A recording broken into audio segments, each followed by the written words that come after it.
Hey everyone! All right, today's 5-minute tip is about movement. And I know we're home and we've been outside for the summer and the weather's starting to change.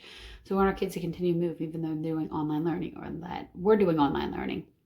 So I want to give you some educational tips that you can use. So one of those things is I have parents asking about multiplication tips. So if you have a child or a student that needs help with multiplication, I told them to play multiplication around the world. They pick 10 flashcards. So if they are at the beginning of learning their multiplication tables, they pick 10 easy ones, times twos, times threes, maybe times one, maybe throw in some zeros just to make it easy. They pick 5 spots in the room, say in their living room or their basement or the bedroom, 5 of those spots. And every time they move to a spot, they have to answer a question. So just like in around the world, like you play outside with basketball, you can also do the same thing with your multiplication chart. So they go to the first spot, they say, 2 times 3 is 6. They get it right, they get the card, they move on to the next spot, they answer the next question.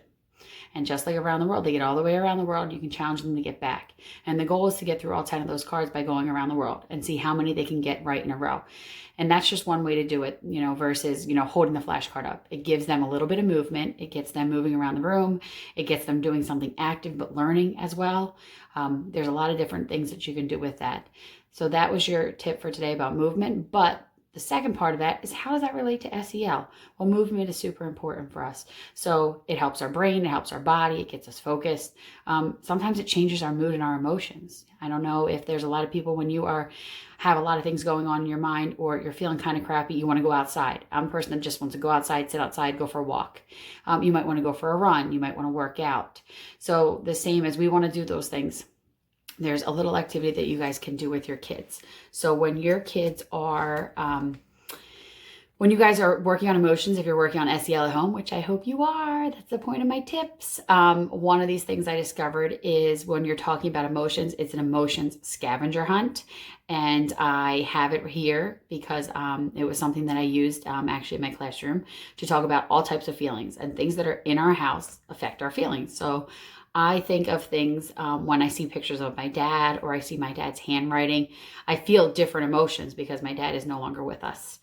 So we want our kids to be able to feel those emotions and see how they connect to everyday things. So some of the things that I wanted to share with you were things that make you happy. So your job or your kid's job, or however you want to do it, it could be a family activity where you go around the house to find things that make you happy.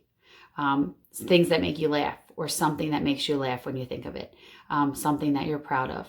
Maybe it's an art project. Maybe it's a writing assignment that you really enjoyed. For my kids, it was a poster we did over the summer.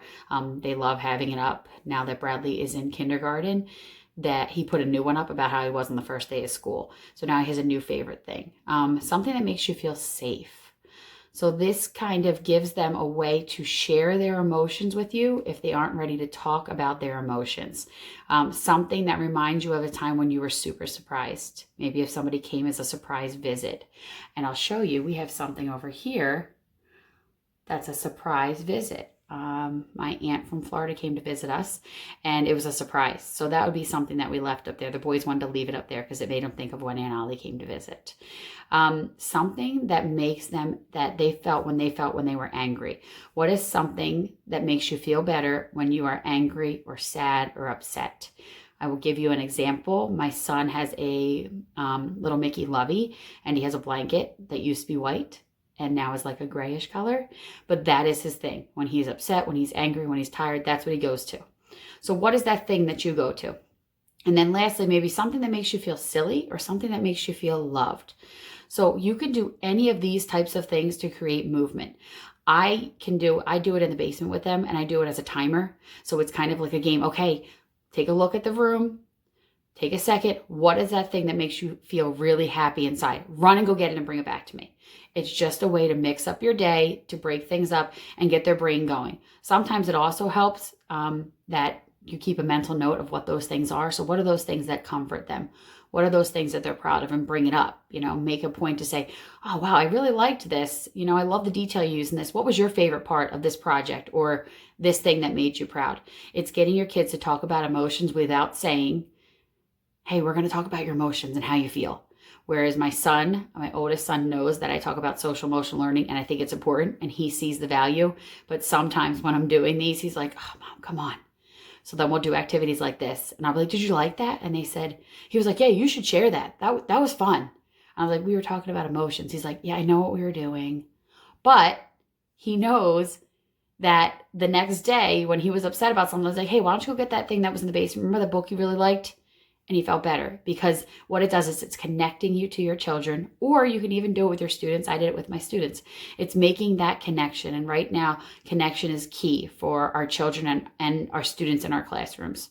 So today's lesson was movement and how you can incorporate movement, education, and social emotional learning. I hope everybody gets up and moves today. Have a great day.